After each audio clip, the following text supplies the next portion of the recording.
नमस्कार, मी विद्या स्वागत करते आपले चॅनल देवताज कॉर्नरमध्ये। आजच्या व्हिडिओमधून आपण चंद्रग्रहणाबद्दल माहिती घेणार आहोत। चंद्रग्रहण म्हणजे काय, चंद्रग्रहणाची स्पर्श वेळ, मोक्ष वेळ आणि मध्य वेळ बघणार आहोत। सूतक काळ बघणार आहोत, याचा काय परिणाम आपल्या शरीरावर होतो आणि आपल्याला काय काय नियम पाळायचे आहेत ते आपण या व्हिडिओमधून बघणार आहोत। तर सर्वात प्रथम चंद्रग्रहण म्हणजेच पृथ्वी, चंद्र आणि सूर्य यांची घडणारी एक खगोलीय भौगोलिक घटना। म्हणजे जेव्हा पृथ्वीची सावली चंद्रावर पडते पौर्णिमेला, तेव्हा काही काळ पडते तेव्हाच चंद्रग्रहण असे त्याला म्हणतात। आणि आता ह्या चंद्रग्रहणाचे जे नकारात्मक किरणे आहेत ते आपल्या शरीरावरती पडून त्याचा वाईट परिणाम आपल्या शरीरावर होतो। म्हणून आपल्याला काही नियम पाळायचे आहेत आणि ते नियम सर्वसाधारण ज्यांची तब्येत चांगली आहे त्या व्यक्तींनी पाळायचे आहेत। आता गरोदर स्त्रियांनी पण काही नियम पाळायचे आहेत, तर ते बघा। गरोदर स्त्रियांनी सर्वात अगोदर बघूयात आपण काय नियम पाळायचे आहेत। तर त्यांनी ह्या दिवशी अजिबात प्रवास करायचा नाही, घराच्या बाहेर निघायचे नाहीये आणि त्यांना खाणं पिणं वर्जित नाहीये। कारण की बघा, मलमूत्र विसर्जन असो इतक्या वेळ, म्हणजे चंद्रग्रहण हे कधीही 9 तास अगोदर त्याचा सूतक काळ मानला जातो आणि सूर्यग्रहणाचा जो सूतक काळ आहे तो 12 तास अगोदर मानला जातो। आणि सप्टेंबरमध्ये 2 ग्रहण येणार आहेत, एक चंद्रग्रहण पडतं आणि एक सूर्यग्रहण पडणार आहे। म्हणून आपल्याला आणि ते दोन्हीही भारतातून दिसणार आहेत।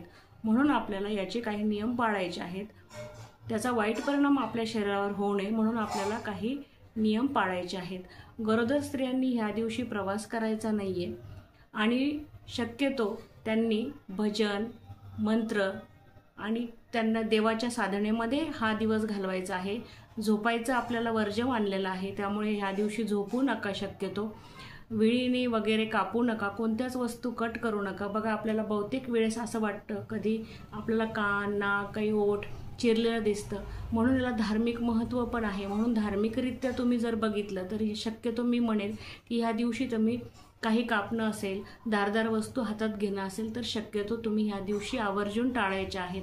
बाकी तुमची मर्जी, जे आपल्या धर्मात सांगितलेलं आहे, आपल्या ग्रंथामध्ये जे सांगितलेलं आहे तेच मी तुम्हाला इथे सांगतेय। आणि त्याच्या मागे बघा नक्कीच काहीतरी कारण असतं, म्हणूनच ह्या गोष्टी आपल्याला अगोदरपासून चालत आलेल्या आहे, सांगितलेल्या आहेत। ग्रहण हे काही भीतीची घटना नाहीये, तर ते एक आपल्याला नकारात्मक किरणे आपल्या शरीरावर पडतात आणि त्याचे वाईट परिणाम आपल्या शरीरावरती होतात।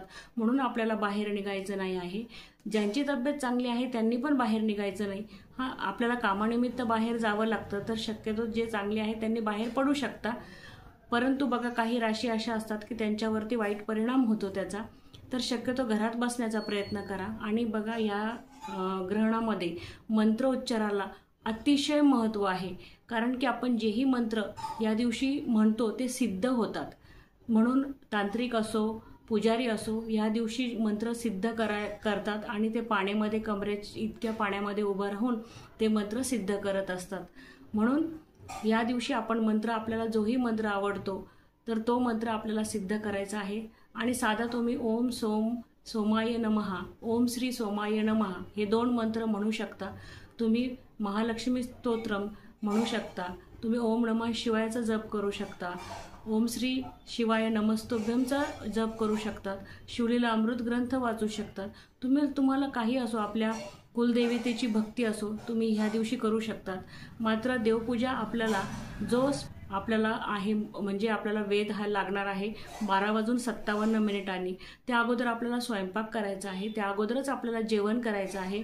आणि ज्या व्यक्ती आजारी आहेत त्यांना शक्यतो तुम्ही, आणि गरोदर स्त्रियांना आणि बालकांना तुम्ही आग्रह करू नका की उपाशी राहा म्हणून। कितीही केलं तरी आपण इतका वेळ तर उपाशी नाही राहू शकत, म्हणून सर्वसाधारण व्यक्तीने पण खाल्लं तर चालतं। परंतु ज्यांना सहन होत असेल त्यांनी हा नियम पाळा आणि ज्यांना नसेल होत त्यांनी अजिबात पाळू नका। आणि गरोदर स्त्रियांनी खा प्या।